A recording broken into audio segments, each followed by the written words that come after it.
क्या हो अगर एक इंसान जानबूझकर अपने दिमाग के सबसे गहरे, सबसे अंधेरे कोने में उतर जाए, जहां कोई मैप नहीं, कोई लाइट नहीं, कोई गारंटी नहीं कि वो वापस आएगा भी या पागल हो जाएगा। और क्या हो अगर वही इंसान बाद में 20वीं सदी के सबसे प्रभावशाली मनोवैज्ञानिकों में से एक बन जाए। उसने जो अनुभव किए, जो विजन देखे, वो इतने शक्तिशाली और खतरनाक थे कि उन्हें 50 साल तक दुनिया से छुपाकर रखा गया। ये कोई काल्पनिक कहानी नहीं, ये है कार्ल गुस्ताव जंग की असली जर्नी और उनकी किताब द रेड बुक लिबर नोवुस की। ये किताब कोई साइकोलॉजी टेक्स्ट बुक नहीं, ये एक इंसान का अपने अनकॉन्शियस के साथ रॉ, अनफिल्टर्ड कॉन्फ्रंटेशन है। यहाँ लॉजिक की मौत होती है और सिंबल्स, विजन्स, भीतरी आवाजें देवता जैसी फिगर्स बोलने लगते हैं। जंग ने खुद लिखा, मैंने अपनी आत्मा को खो दिया था और उसे ढूंढने के लिए मुझे खुद को खोना पड़ा। लिखते वक्त उन्हें डर था कि इंसैनिटी उन्हें निगल न ले, लेकिन उन्होंने कहा, अगर पागलपन मेरे अंदर है तो मैं उसी में डूब कर देखूंगा। यहीं से शुरू हुई वो यात्रा जो इंसान को पूरी तरह तोड़ देती है, फिर नए सिरे से रीबिल्ड करती है। अगर तुम डार्क साइकोलॉजी, माइंड के हिडन लेयर्स और ऐसी किताबें पसंद करती हो जो तुम्हें रातों की नींद उड़ा दें, तो बुक जर्नी को अभी सब्सक्राइब कर लो, क्योंकि यहाँ सिर्फ कहानियां नहीं, दिमाग के ताले खोले जाते हैं। आज हम द रेड बुक को 10 चैप्टर्स में एक्सप्लोर करेंगे। हर चैप्टर एक गहरा दरवाजा है और उसके पीछे तुम्हारा अपना कोई हिस्सा छिपा होगा। तैयार हो? चलो उतरते हैं। चैप्टर 1। बाहर की दुनिया चमक रही है, अंदर कुछ चुपचाप टूट रहा है। कल्पना करो, तुम्हारी लाइफ बाहर से परफेक्ट लग रही है, अच्छी जॉब, रिस्पेक्ट, फैमिली, दोस्त। लेकिन अचानक रातें बेचैन हो जाती हैं, बिना वजह गुस्सा फूट पड़ता है, थकान कभी जाती नहीं और मन बार बार पूछता है, ये सब करके भी मैं खुश क्यों नहीं। जंग के साथ 1913 में यही हुआ। वो सफल साइकाइट्रिस्ट थे, फ्रॉइड के साथ काम कर चुके थे, लेकिन अचानक उन्हें इंटेंस, टेरिफाइंग ड्रीम्स और विजन्स आने लगे। उन्हें लगा, या तो इनसे भाग जाऊं या इनका सामना करूं। ज्यादातर लोग भागते हैं, नेटफ्लिक्स, वर्क, सोशल मीडिया, शोर में खुद को दबा देते हैं, लेकिन जंग ने फैसला किया, मैं सुनूंगा इन आवाजों को। ये पहला कदम था। अंदर की बेचैनी को इग्नोर करने से वो कैंसर की तरह फैलती है। पहली सीख, जब तक तुम अंदर की दरार को नहीं देखते, वो और गहरी होती जाती है। चैप्टर 2। शैडो, वो हिस्सा जिसे हम सबसे ज्यादा छिपाते हैं। जंग को जल्दी ही अंदर वो हिस्सा दिखा जो हम सब डिनाई करते हैं। गहरा गुस्सा, जलन, रिवेंजफुल थॉट्स, वो डार्क इम्पल्सेस जो हम कहते हैं मैं ऐसा नहीं हूँ। जंग ने इसे शैडो कहा। शैडो तुम्हारा रिजेक्टेड सेल्फ है, जो समाज, परिवार, खुद के आइडियल्स ने सप्रेस किया।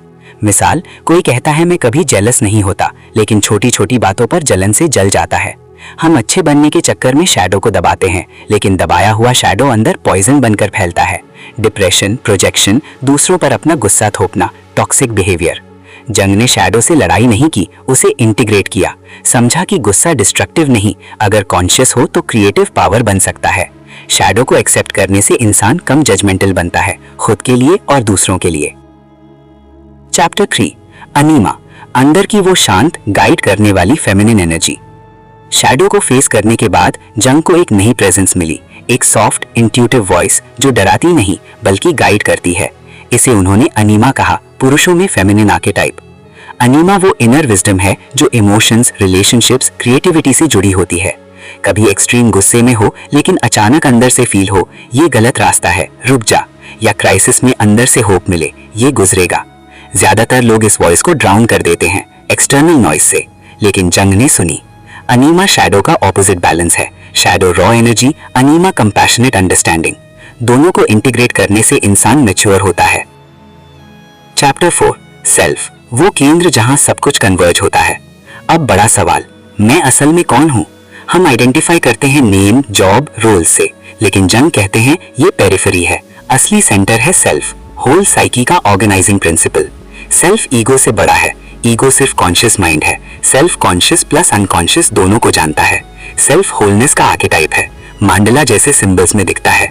जब लाइफ कियोटिक लगती है लेकिन अंदर से फील हो मैं सर्वाइव कर लूंगा, वो सेल्फ की वॉइस है। सेल्फ को जानने से इंसान एक्सटर्नल वैलिडेशन पर डिपेंड नहीं करता, इंटरनल स्टेबिलिटी मिलती है। चैप्टर 5। इंडिविजुएशन, खुद को पूरा ऑथेंटिक बनने की प्रोसेस। जंग का कोर आइडिया इंडिविजुएशन, ये कोई क्विक फिक्स नहीं, लाइफ टाइम जर्नी है। मतलब अपने सारे opposite parts, shadow, anima, animus, persona को इंटीग्रेट करके होल बनना। हम अक्सर सिर्फ पर्सोना, सोशल मास्क जीते हैं, एक हिस्सा दिखाते बाकी छपाते। लेकिन इंडिविजुएशन कहता है सबको एम्ब्रेस करो, डर से मिलो, वीकनेस को एक्सेप्ट करो।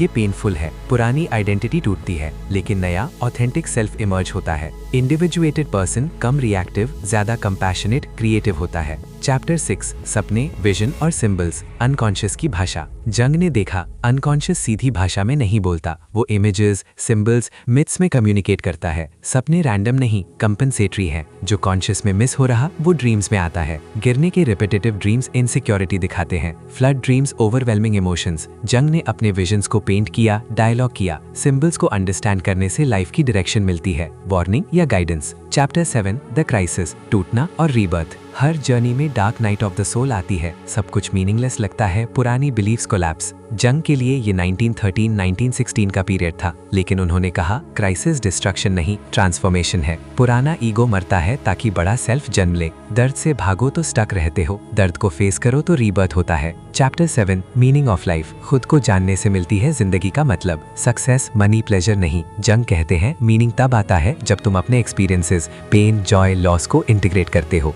मीनिंग बनता है कन्फ्रंटेशन से, अंडरस्टैंडिंग से। मीनिंगफुल लाइफ आसान नहीं, लेकिन डीपली फुलफिलिंग होती है। चैप्टर 9, खुद से सच बोलना, आखिरी बैरियर। हम खुद से सबसे बड़े झूठ बोलते हैं, मैं स्ट्रांग हूँ, मुझे किसी की जरूरत नहीं। जंग ने खुद से ऑनेस्टी की, माना वल्नरेबिलिटी, कंफ्यूजन, फियर। सच बोलने से मास्क्स गिरते हैं, लाइटनेस आती है। चैप्टर 10, पूरा इंसान, होलनेस का स्टेट। परफेक्शन गोल नहीं, होलनेस है। सब पार्ट्स, लाइट एंड डार्क को एक्सेप्ट करना। पूरा इंसान गिरता है लेकिन उठता है। वो दुनिया से नहीं डरता क्योंकि वो खुद से डरना छोड़ चुका है। द रेड बुक यही मैसेज देती है, खुद से भाग मत, खुद को जान, क्योंकि जो खुद को जान लेता है वो फ्री हो जाता है। अगर ये सुनकर लगा कि ये मेरी स्टोरी है, तुम अकेले नहीं। ये जंग की जर्नी नहीं, हर उस इंसान की है जो सच में जीना चाहता है। बुक जर्नी सब्सक्राइब करो, लाइक शेयर करो किसी को जो अंदर से स्ट्रगल कर रहा हो। कमेंट में बताओ कौन सा चैप्टर सबसे ज्यादा हिट किया। अगली किताब के साथ मिलते हैं।